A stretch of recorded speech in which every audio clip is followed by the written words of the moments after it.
right, so we're going back to Edinburgh Castle. So the other thing you don't realize is you have to sit through my travel slides with these talks. I've got a captive audience.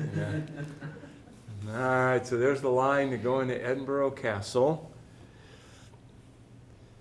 And the nice thing is as you go inside, you can pretty much go around of course there's a line into everything, but you can pretty much go all the way through the castle. So that's kind of like the main heart of the castle, and on the top you can imagine they had archers up there to try to defend it.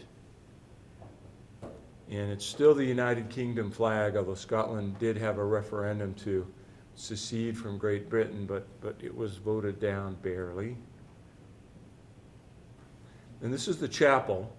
There's a chapel on top here. And then this is the nice thing, these are the views. So this is the old city of Edinburgh. Looking out, and Edinburgh is right on an inlet from the, now Edinburgh is on the far east side of Scotland, and so it's kind of the sea between Scotland and Europe there, but there's an inlet to the sea, and so Edinburgh actually has a port right there. As usual, it's gray. It's like gray there for 300 days of the year. It's kind of the opposite of Utah. So it's the usual gray that you see. All right, so we're going to talk about Orbit a little bit. And when we're talking about Orbit, the first thing that we want to do is you always want to make sure that you know what the definition of the orbit is. No, I thought this was a pointer. Aha. No. Well, unfortunately, the pointer is not pointing. I don't really see anything coming out of here. Sorry. So whenever we're talking about the orbit, you want to make sure that you understand what constitutes the orbit. And the first thing that when you're looking at the orbital path, you want to make sure that you understand what the bones are of the orbit. So always the first question we ask is, what are the orbital bones? So Julia, tell me what the orbital bones are. Frontal, moidal, lacrimal, maxillary, palatine, zygomatic, lesser ring of the sphenoid, greater ring of the sphenoid. Okay, that's 7, right? Yeah. Well, lesser and greater are the same thing, so they just count as 1. They just count as 1. Okay. The palatine is what people always forget, so I didn't get you on that one. Usually it's the palatine that people just completely forget about. But when you look at the orbit now, Reese, the orbit is divided into 3 main areas. What are the 3 areas anatomically that we divide the orbit into?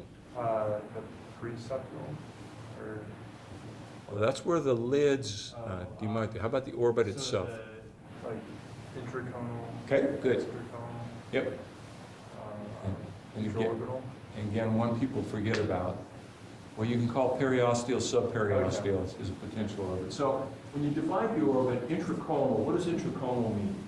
Inside the muscle cone. Exactly. So when you look at the muscles have an intramuscular septum, and they form a cone coming out from the apex of the orbit out to where the muscles insert. And so intraconal and then extraconal is what we really think about as the orbit. And then you could sometimes have, where the periosteum is, there's a subperiosteal area there that, again, can be a potential space. So when we look at it here, we're looking at it in a little bit of a sagittal cut. Brian, tell me some of the structures that are intraconal. What are the most important structures intraconally? So there's the optic nerve. Okay. And then the ophthalmic artery. Good. Those are kind of the 2 important ones. Those are main ones. And we talked about optic nerve tumors last time. And so you can get tumors within the optic nerve intraconally. And then, of course, as you said, the ophthalmic artery goes in, and then they branch, the various branches come out from the ophthalmic artery intraconally. Extraconally, there's a lot of fat and some septae and not a whole lot else going on extraconally. All right, so we kind of look at it in an MRI, and again, you can see where the muscles are, denoting the intraconal from the extraconal space. All right, what are we looking at here, Eileen? We're looking at the lacrimal gland. Okay, and what kind of gland is the lacrimal gland? Okay, so it's an eccrine gland. It's a secretory gland, similar to sweat glands. And we kind of forget that the eccrine gland is part of the, the lacrimal gland is part of the orbit. Now, when we divide the lacrimal gland, what are the 2 kind of major areas we divide it into? The palpebral lobe and the orbital lobe. Okay, and what divides those 2? Exactly. So, the orbital lobe is what we think of as the lacrimal gland, but then when the orbital septum comes down, anterior to that, there's a palpebral lobe, a small lobe of the lacrimal gland. And when you're inside the orbit, going ahead and trying to remove tumors and remove tissue, you can often disrupt that. And so when you disrupt that, you can lose some of your basal tear secretions and cause significant dry eyes. So see the pattern of the lacrimal gland, it's like other eccrine glands, it's like an acinar pattern. So it's got a round gland that secretes into the center, and then it's got these little myoepithelial cells, and I wish I had a pointer, that kind of surround around the glands and have the little contractile elements that squeeze out the lacrimal secretion, if you will. So the problem with orbit is when we look at the orbit, you can't often see anything from the outside, and that's the problem is we often don't know what's going on. We have to kind of infer it from other things. And so, you thought you were going to get reprieve because it's your first day, but at least looking at this picture, you can tell me which eye is abnormal. And how would you tell that? You don't even have to read to know this one. Just by looking at the two, I'd say the person's left eye looks like there's some discharge there. So maybe that's just the abnormality there. Okay, now remember, what are we talking about today? The orbit. The orbit, exactly. So look at the light reflex that's sitting on there. How is that light reflex different? Looks like the left eye is a little bit more nasal. Yeah, and not only that, but the left eye it's lower. The light reflex is higher in the pupil. So it's as if something's above that left eye and kind of pushing it down and also pushing it in a little bit. So since we were just talking about this particular structure when we looked at it, we're looking at a scan here. Julia, what are we looking at here? So there's a lesion for black lymphoid. It looks like a coin, fairly well circumscribed. All right, so we've got this lesion. It's kind of superior and temporal, which is where the lacrimal gland sits, and it's coin-shaped. Is that important? Yeah. Okay, so what are the most common lesions that can affect the lacrimal gland? So I think pleomorphic adenomas are common, but you could have other inflammatory disease tumors. Okay, so in the olden days, like when I was a resident, we were taught the 50-50 rule, and that was that 50% of all lacrimal lesions were, intrinsic tumors of the lacrimal gland, and then 50% of those were what we call these benign mixed or tumors that are arising from the lacrimal gland. But since people have really looked at lacrimal lesions and the Shields et al., both of the Shields, plural, they looked at all of their lacrimal lesions that they had looked at Wills, and they found that about 80% of them are actually lymphoid in origin. And so the old 50-50 rule got chucked out. So really the most common lesion affecting the lacrimal gland is lymphoid, be it either benign lymphoid hyperplasia or, dacryoadenitis or a lymphoma. But when you're looking at the actual epithelial lesions of the lacrimal gland, again, the 50-50 rule takes effect. So half of them are going to be the so-called benign mixed or pleomorphic adenomas, and these tend to have a round coin lesion when you look at them. And so when they grow, they don't have an actual capsule around them, but they do have a pseudocapsule. So they kind of grow slowly and push out and push the connective tissue, forming a pseudocapsule. So Reese, what are the cellular components that make this up?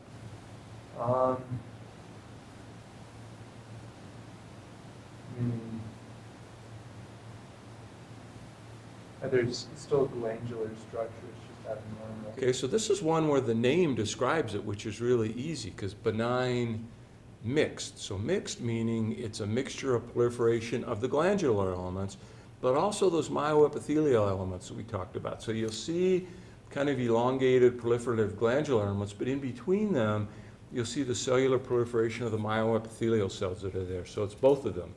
And they call it benign mixed because it tends to be relatively benign, meaning that it doesn't send fingers out all over, it doesn't metastasize, it slowly grows. with one caveat. The but is, if you go in there to remove this and you just biopsy it and you leave more in there and it kind of spills out in the orbit, these cells get ticked off at that and they start to become more nasty and grow a little bit more aggressive. So this is the one lesion where you definitely want to do an excisional biopsy. You want to remove it whole. You don't want to remove part of this behind. And here's a close-up. You can see the proliferation of the cord-like glandular elements that are in there. Now, sometimes if you take this out, you don't take it out completely, you just can't get it all out, it can grow back and it can actually start to change from what we call a benign mix to a malignant mix. Now, fortunately, malignant mixed is not as common. And so this malignant mixed, you start to look at it, you still got proliferation of both cellular elements, but they start to look atypical, they start to look dysplastic. So that's a malignant mixed, and that's if you don't get the benign mixed out completely. And I know it's hard for you guys to see. I should have probably taken a higher power of this, but there are little nucleoli in there. There's little clumped chromatin in there, and so these cells have become much more active, and these can be a more aggressive tumor once they become a malignant mixed. There's a close-up. That's a better picture. You can see the little nucleoli that are in there. You can see that these are just a little bit more aggressive. So, Dr. Mamalis, that's the difference then, it's just the activity of the It's the activity. And also, once you've violated that capsule, you lose that pseudo-encapsulated look, so they start to grow more diffusely. All right, Brian, since you are up anyway, a little bit more obvious which eye is involved here when we look at it. Yeah, so the left eye, looks like there's again some hypoglobus, inferior scleral show.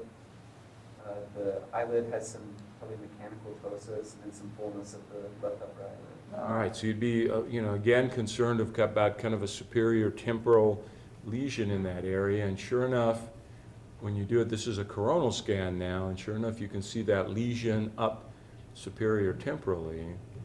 Now, this is a little bit different lesion. What is this one?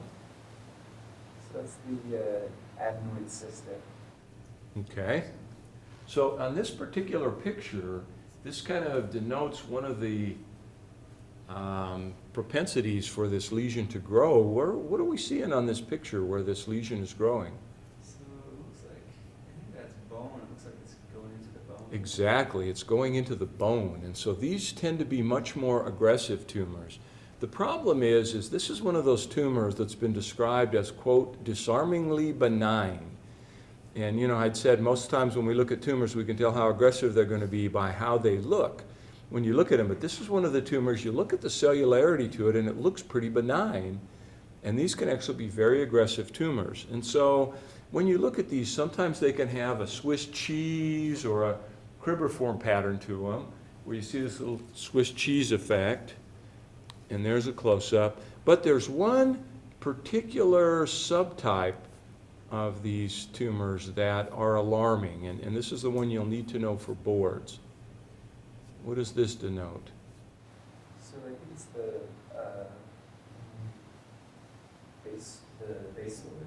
Exactly, basaloid or basilar type of proliferation. And when people have looked at these tumors, they've wanted to say, okay, these are really bad actors. These can metastasize, they can spread locally, but when they look at the subtype, it's this particular subtype that's the really nasty actor. And if you look at it, it almost kind of looks like a basal cell. And remember how basal cell, you had these nodules of really packed in tumor cells. And so you can see here it hasn't taken over the whole lacrimal gland, just part of it. And so this basaloid variety is the one that's a particularly bad actor. And these can actually metastasize. People can die from these. And so these are a particularly nasty one that you don't want to miss. All right, Eileen, looking at this patient here. It looks like they have some erythema and edema on the right upper eyelid. So what would you be concerned about here? Preseptal cellulitis. Okay, so that's always in your differential when you see that as a preseptal cellulitis, or what other things can look like this? How about a ruptured dermoid? And also what used to be called pseudotumor. Now they call that idiopathic orbital inflammation. That can be anterior too and look like this. But what's interesting about this is if you look, it's kind of red and swollen, but you maybe have a little bit of redness underneath, but not the really hot look that you would see usually in a preseptal cellulitis. And when you look at this, you can see in this coronal view, what do you call that when you see it kind of going around and plastering itself, around ocular structures? I know that sometimes lymphoid lesions or lymphomas kind of behave like that, where they kind of encapsulate things, they don't really displace things. Exactly. So remember, the coin lesion tended to grow in one area and then push against the eye. This tends to be really diffuse and mold around. Did you guys ever have silly putty when you were kids? Did that still exist? Silly putty molds around everything. Lesions like this tend to be lymphoid in origin, and they tend to mold around the ocular structures. And so don't forget what we said, the most common entity that affects the lacrimal gland is not so much the tumors that we had talked about, but this entity. And what do we see here? We just see dense lymphocytes. Yeah, so when you look at a lymphoma, it almost looks like someone took just a handful of lymphocytes and just smeared them across the slide. So there's just this diffuse infiltrate of these small blue lymphocytes. So don't forget lymphoma, but also you can have dacryoadenitis, a benign proliferation affecting that. And here is a immunoperoxidase stain, and that's a way we can sometimes tell lymphoma from lymphoid proliferation as you look and see for clonality. And this particular lesion turned out to be a pure B-cell kappa. So lymphomas can affect the lacrimal gland. All right, Julia, this is a familiar picture from last week. What are we showing here?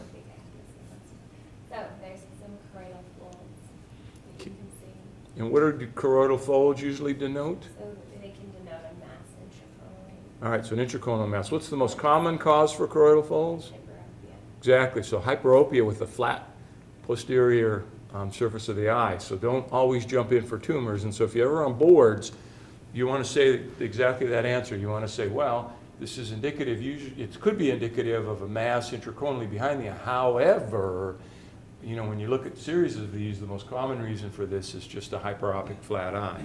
So intraconal lesions. So we talked last week about some of the tumors that can affect the optic nerve. Meningiomas, gliomas, even schwannomas. But there's another lesion that can affect that. Let's say this is a 28-year-old, vague symptoms of fullness around the eye, maybe a little bit of pain, and you saw that, choroidal folds, and then you do this scan and you see this lesion. What would you be concerned about here?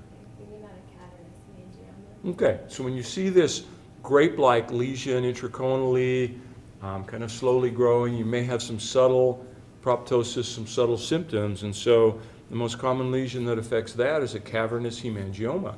So when you look at these, again, just like the benign mixed tumors of the lacrimal gland, these tend to have a pseudocapsule around them.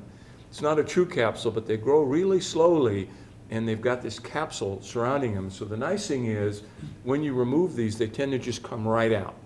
It's like you go in there and you move the tissue around them, and they just pop out, just like pulling a grape out of there. And the other thing is they have a very, very slow turnover of blood in there. So these don't bleed. These aren't like the cavernous, not like the capillary hemangiomas, I'm sorry, the lids that bleed like crazy. These usually don't bleed. And here's low power. You can see the pseudocapsule around it down here. And then you see it's characterized cavernous, big, big vascular spaces with little fibrous septae between them. And how can we tell that the blood flow is slow through these? It's the layering. Yeah, so what is that that's layering? Vessels and lymph. Yeah, so actually that's just serum separating from red blood cells. And so this is your, hematocrit, tube that you do. And so you can see the hematocrit here. This guy's a blood doper. I mean, that hematocrit's like 60 there, easy. So if you look at it when it's here. So you see the flow is so slow that the serum separates off on the top and the red blood cells go to the bottom. So these tend to be benign, but because they're in that closed intraconal space, they can grow and they can cause problems. And so you do want to get them out of there before they cause problems, because there's some kind of minorly important structures next to them, like the optic nerve, so you don't want to let them grow too big. All right, what are we seeing right here, Reese? So there's some kind of inferior scleral show on the right. I think the right eye looks like it's maybe down a little bit. And then probably problematic. Yeah, when you have scleral show, it's a sign that maybe that eye's coming out toward you. So, again, first thing you want to do is say, gee, which eye's abnormal? And then what are we seeing? And because you really can't see the orbit, that's the nice thing about ophthalmology, it's a visual science. We can see what's going on in there, but orbit you can't. And so you do have to jump to a scan. But Boopy will really pound you guys. You want to, get as much history and as much physical exam as you can before you jump to that scan to try to figure out what you're looking for. And so this particular patient had a biopsy, and this is what it looked like. So at low power, there's a certain pattern there I want you to look at. Is that the kind of stag? Yeah, it's kind of called a staghorn. Stag is like a deer, and horn, it's like deer horns. It's a nice staghorn looks for those of you, Bambi killers out there, this is what you're shooting at with your high-powered rifle, All right, so this is a vascular channel shaped like a staghorn, but if you look carefully, look, there's vascular channels all over the place in here, but there's a whole bunch of cells in between. What do you think this lesion could be? Look up from that book. No, it's not in this part either. Oh, okay. Would this one be like a hemangiopericytoma? Exactly. So this is a hemangiopericytoma. So not only a proliferation of vessels, but also the parasites around the vessels. So hemangiopericytoma, it's characterized by these classic staghorn appearance. Is there another one that you get that staghorn appearance to? You can sometimes get staghorns in. Getting your kidneys. Well, a lymphangioma has Lymphangioma. giant staghorns. Exactly. You can have big staghorns in the lymphangioma. So hold that thought. We'll get there. But yeah, you can. So it doesn't necessarily mean it, but the key that tells you it's hemangiopericytoma is it's packed with cells around those little staghorns. And so you can see each one of these little channels. Now this is a higher power. Look, there's a whole bunch of blood vessels. Every one of these blood vessels is lined by these plump capillary channels, but in between, you've got this proliferation of these pericytes. So hemangiopericytoma. And this is just a close-up showing you these mini staghorn spaces, but a lot of vascular channels in blood. Now, the thing with these hemangiopericytomas is we also try to classify them on how atypical they look. And so you can have benign, more of an intermediate, and then a more malignant variety. And if you look right here, look at the parasite cells. You see how they've got nucleoli in them, they've got clumped chromatin. And so we really look hard pathologically and we say, okay, is this going to be aggressive or not? And is the pathology worrisome? And yet, after all that, when people who see a lot of these have looked and said, okay, does the histopathological findings match with how aggressive they are? The answer is no. It's weird. There's some that look benign, that behave really aggressively. There's some that look more malignant and behave not so aggressively. So unfortunately, that's one of the times where, again, the cellular makeup of the tumor is not really prognostic. The problem with these is they are not encapsulated. They're very hard to remove, and we've got a couple of patients that even started when Rick Anderson used to be here that then Boopy's taken over, that they've gone back in 3 and 4 times, and each time they do, it gets a little bit more aggressive and can cause a little bit more damage. So these are, as Boopy would say, a real bugbear. Bugbear, take this out. So Chap comes in with one of these, it's a bugbear. So these are really difficult sometimes. And so remember, they can be more benign, or they can be mixture, or they can be more malignant looking. And here's one of the more malignant looking ones. Again, you can see how there's some pleomorphism, different sizes and shapes of the cells, clumped chromatin, some nucleoli in there. Now there's one special stain we can do that really helps us out, and bonus points for knowing what this stain is. Reticulum stain, exactly. And what does that mean? It stains the membranes from reticulum. Okay. Technically, that is a true answer, yes. I said it with conviction, too. Yeah, you said it with conviction. Very good. So basically, you remember the pericytes are kind of the support cells around vessels, and so they do have this supporting network of connective tissue. And so when you do a reticulum stain, which is a silver stain, and so it'll stain this reticular, network here black or silvery. And so you'll see this extensive reticular network around them. So this is really helpful when you're looking at lesions like this to do the retic stain. All right, Brian, what are we seeing here?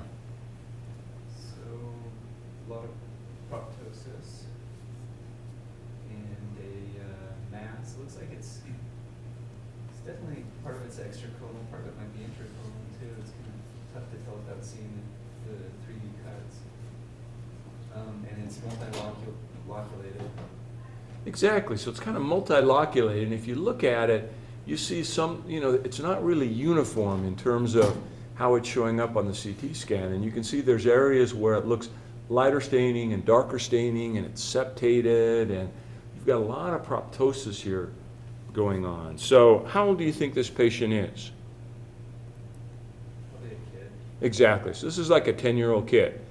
And this waxes and wanes. They'll get proptosis, then it settles down, then more proptosis, then it settles down. And so speaking of giant staghorns, what is this lesion or what is this entity? Lymphangioma. This is a lymphangioma. And so people call it that because they think that these big spaces almost look like lymphatic channels rather than vessels. And so when you look, they're these large, channels, and they're lined by a flattened, kind of spindly, incomplete endothelial lining, much like a lymphatic channel would be. And so this is a lymphangioma. And then, what are these down here? Lymphocytes. And so you really do get patches of lymphocytes around these channels. And when the kids get a viral infection, especially an upper respiratory or nasal viral infection, these can grow rapidly. And so these lymphocytes will proliferate, the cysts will get really big. The problem is when you're treating these, again, these are not encapsulated, and so you can cause more damage trying to take these things out. And sometimes when they'll get an explosive proptosis and it's due to a big cyst, people will actually go in with CT or ultrasound guided needles and actually drain the cyst without having to go in and do surgery. And so if you can get them through that acute period, these will often settle down again. And here you can see a close-up of one. Now, what has happened here, Eileen? It looks like a resident of surgery. Exactly. Let's say the resident didn't do the surgery here, and this is what it really looked like before they took it out. There was blood in those giant stacks. Yeah, so every once in a while, you get an explosive proptosis because you can get one of the small blood vessels that's around those big staghorns will bleed into it. And then when that blood sits there for a while, it'll start to break down, and instead of being nice and red, it'll turn that brown chocolatey, and so they call these chocolate cysts. So when you get bleeding into these cysts, you can get an explosive proptosis, and then you see eventually those blood cells will break down, and they call it a chocolate cyst. There's a close-up. You can see the blood within the big staghorn spaces, but then again, you see these lymphocyte groupings that are there kind of around the lesion. So lymphangioma. There's a close-up of the lymphocytes. Okay. God, we're down to, what is it? I got bad breath this morning or something? It's like, geez, we're down to like 2 of you guys. I mean, I know it was Valentine's Day, but gosh. Brian again, what are we seeing here? Is this a picture from your residency here? This was when I first came here as an attending. First year, so. Yep. So, What is that? well, I'll tell you. So it's horrible proptosis and hypoglobus on the right, and the eyes deviated down. And I would guess that it happened pretty quickly to get to that point. It happened really quickly, and this was the actual scan on this kid. Because if like if it were a third world, something slow growing could do it, but here. This was really rapid. So the story is, mom brings the kid in to primaries, and explosive proptosis. We do a biopsy. We say it's a tumor.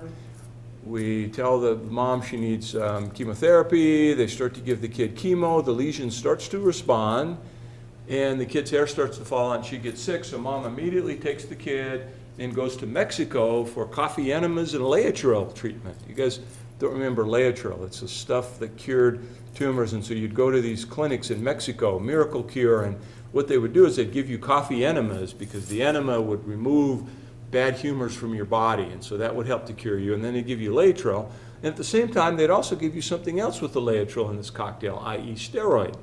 And then the patients would say, wow, I feel better. And then they'd come back and tell all their friends, I went to Mexico. Instead of those bad old US doctors, you know, there's a conspiracy, doctors just want to make money and control everything. Those good Mexican doctors treated me. And then they would come back feeling good afterwards, and then they keep taking the medicine, and then they would die from complications either of the tumor explosively regrowing or the steroids. And so basically Dad, who was divorced from Mom, hired a private detective, tracked Mom down to this clinic in Mexico. Dad flew down there and kidnapped the kid and brought her back.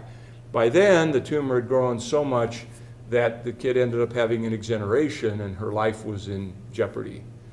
So, interesting story. Of course, they were from Utah County, the home of homeopathy and, you know, magic cures.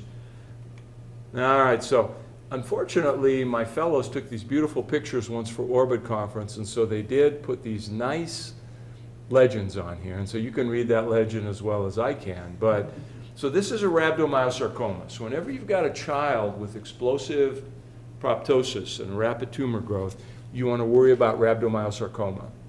And so there's a couple of types of rhabdomyosarcomas that we see, and we don't say it on here. What are some of the different varieties of rhabdomyosarcoma?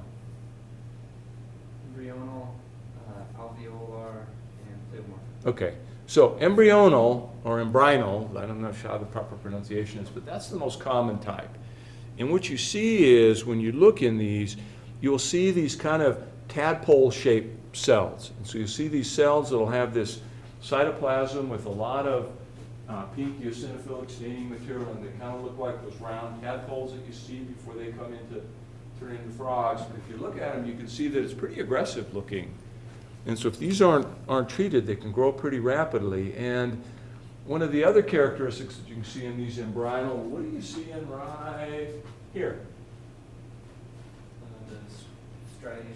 Yeah, so this is a muscle-derived tumor, and so you can actually see cross striations on these if they're differentiated. And the embryonal tend to be moderately differentiated, so you can sometimes see cross striations. And if you do a special stain, a trichrome stain, it really does show them. And so you can see over there to the right in the middle there, you can see the cross striations real nicely. So you can see cross striations, you know, muscle differentiation for the embryonal variety.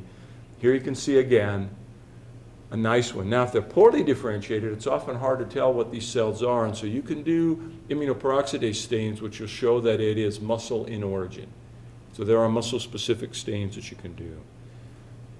So these are the stains. One of them is Vimentin, Desmond, and you can see that the cells stain positively for these, so we know that they're muscle-derived. All right, so what kind is this? You already alluded to it. Yeah, so you can see why they call it alveolar. It looks like lung tissue. So it looks like you're looking at alveoli with a bunch of cells in it. So this could be a patient with pneumonia, you know, and these are inflammatory cells in the lung, but it's not. This is the kid's orbit, so you can see it. Alveolar means it looks like alveoli in the lung. So you get these little septi in these round spaces with tumor cells. Is this important prognostically? Yeah, it's really bad. Yeah, so this is the bad prognosis. And so not that there's any really good prognosis in a rhabdomyosarcoma, but this is a particularly bad prognosis when you see the alveolar variety. You can't really make out the striations. No, once it gets to the alveoli, you don't really see cross striations. It's really pretty poorly differentiated. And then again, if it's really poorly differentiated and you can't tell what its origin is, you have to do some immunoperoxidase stains. You know, desmoidal stain, muscle-specific actin. So you can do some various immunoperoxidase stains that let you know this is muscle-derived. All right, welcome back. So you're seeing this child. What are we seeing here? There's swelling or edema of the left upper eyelid. It's fairly well localized. It doesn't really look to involve the lower eyelid as much. What would you be concerned about here? I guess we just said rhabdo, so it's probably off the list now. Okay? What are But- these little things you see right here?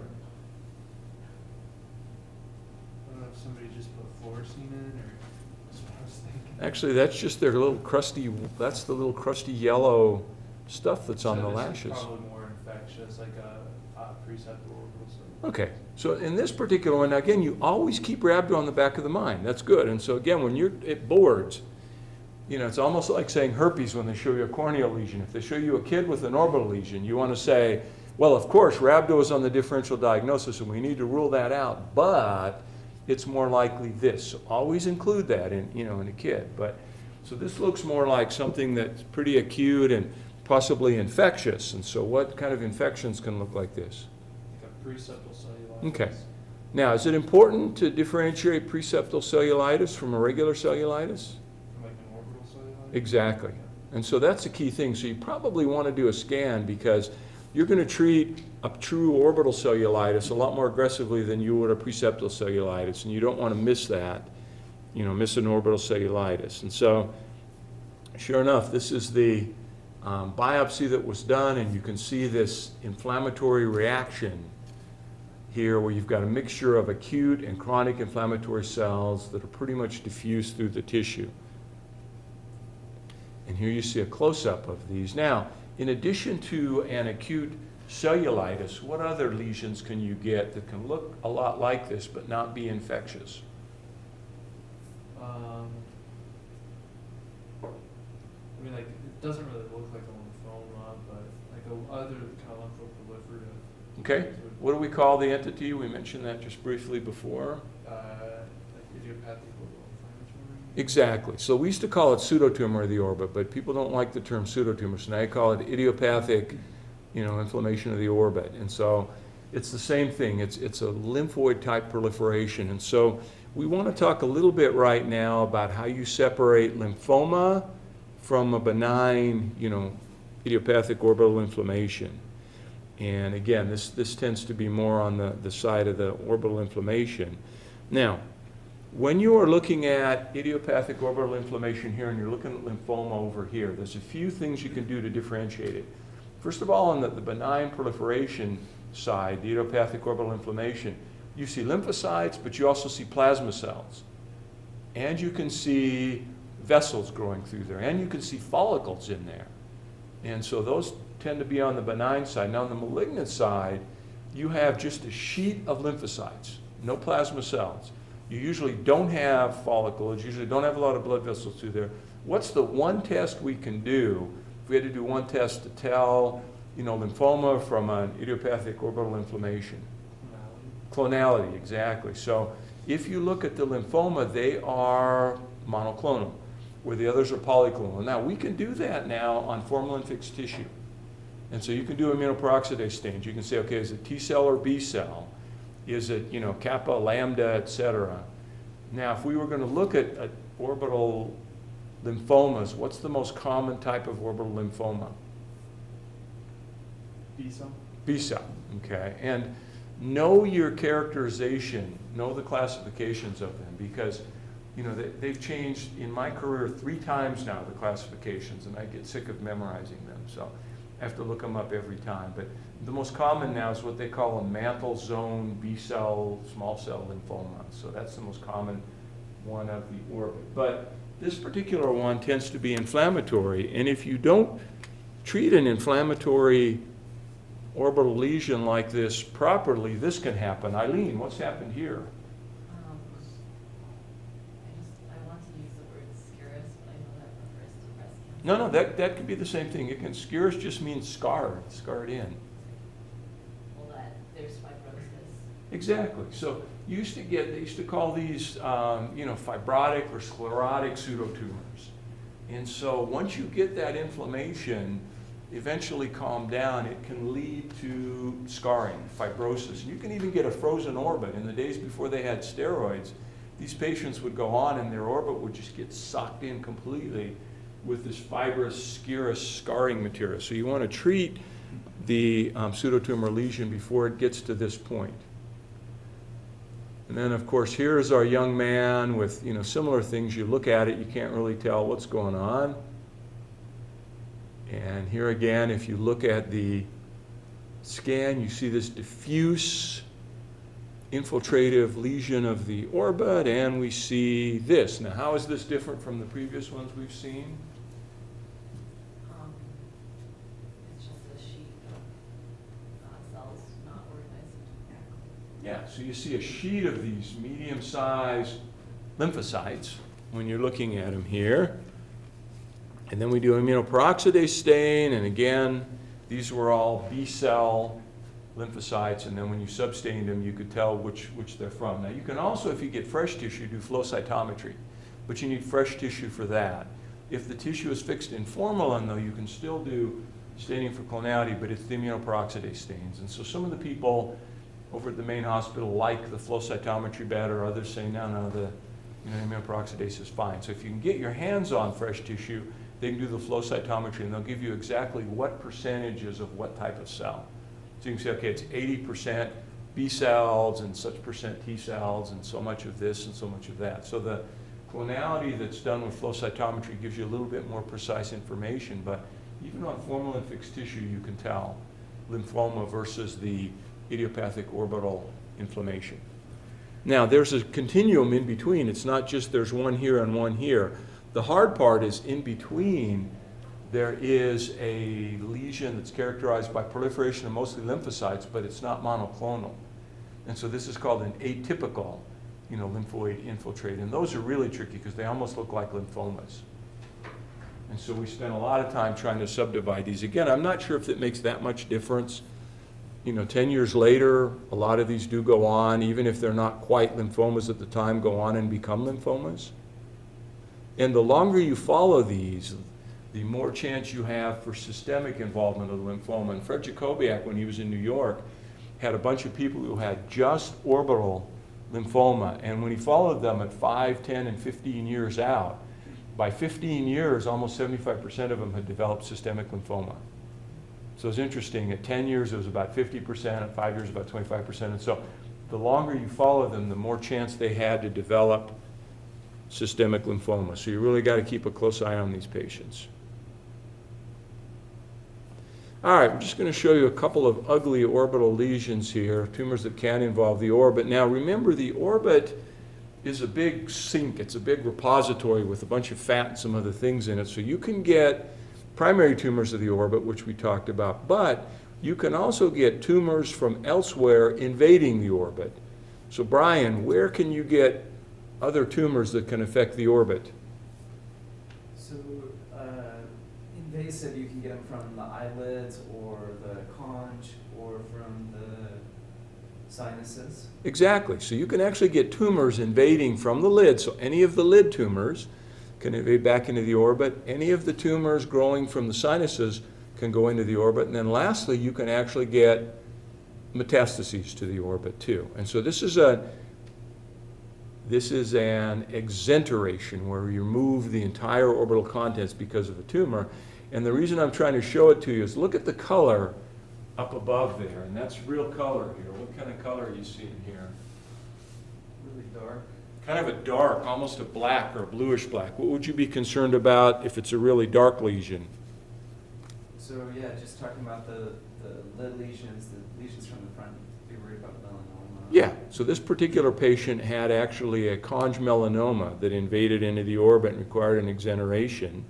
You can also get other tumors that grow from the lids, and those now, basal cells usually don't invade unless you let them go for a long, long, long time, but squamous cells can invade into the orbit, and so you can get lid tumors that can invade into the orbit. And you can get, this is a squamous cell that invaded into the orbit from the lids. This was a melanoma, so you see these bizarre big melanoma cells. So you can get secondary invasion to the orbit from the lids.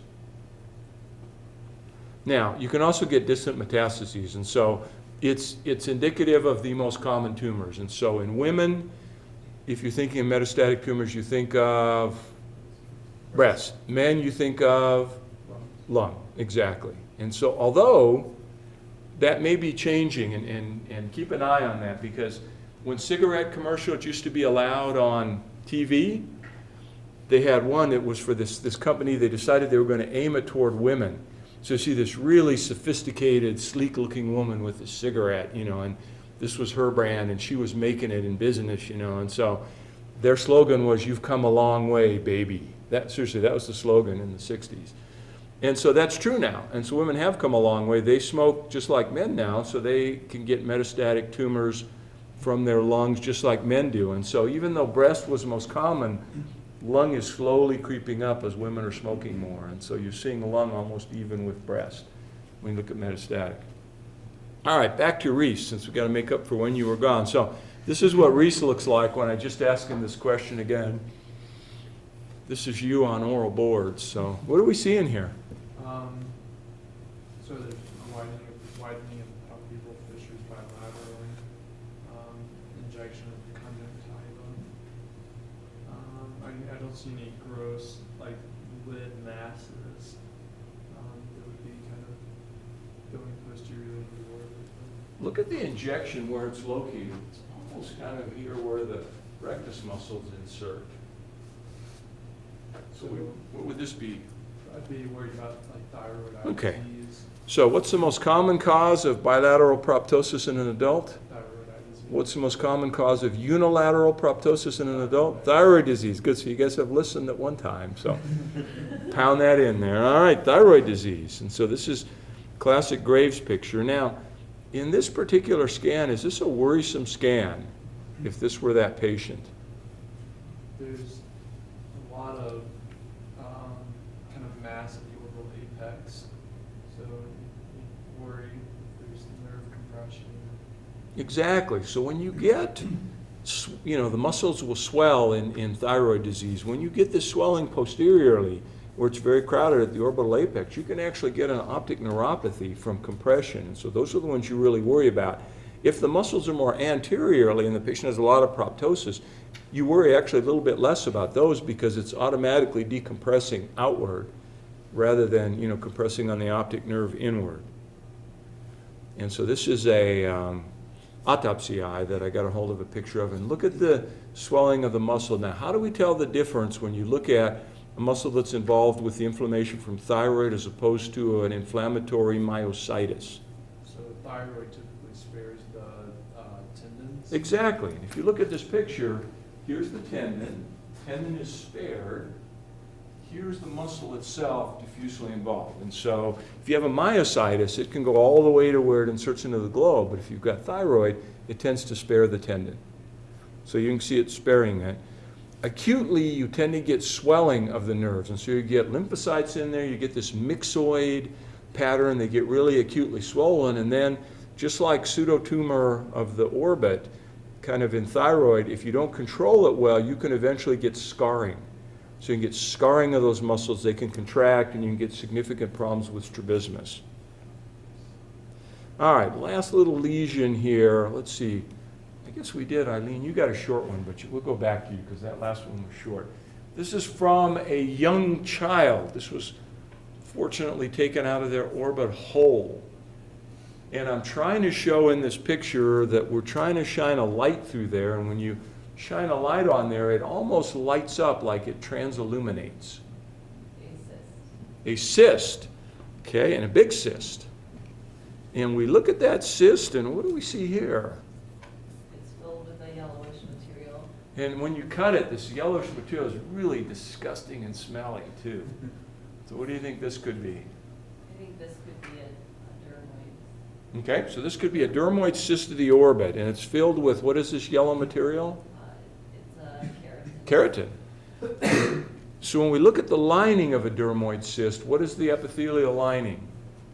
It's a stratified squamous keratinized. Okay, and what else is here? There's appendages. Looks like there's some hair follicles and glands. Yeah, so there's some hair follicles, there's some sebaceous glands, and so the key is the dermoid cysts of the orbit tend to have not only epithelium, but epithelial appendages. Hair, sebaceous glands, things like that, even sweat glands sometimes. And so dermoid cyst, it's in kids, usually we think it's some kind of a congenital remnant where superficial epithelium gets pinched off at the area of one of the suture lines of the bones, and then grows in the orbit. Now, these again will push out and form a pseudocapsule. So if you get these out whole, it's curative. If it breaks when you go to take it out, keratin is really inflammatogenic, and so you can get some raging inflammation if these things break up when you try to take them out. So you got to be really careful that you take these out whole. Then we say goodbye, looking out toward the port in the old city of Edinburgh. So I think next week you get a time off from me, but then it's like March 1st is tumors. And so not only are we going to do tumors in adults, we're going to do tumors of children, and we're going to do the differential diagnosis of leukocoria. So know that, okay? All right.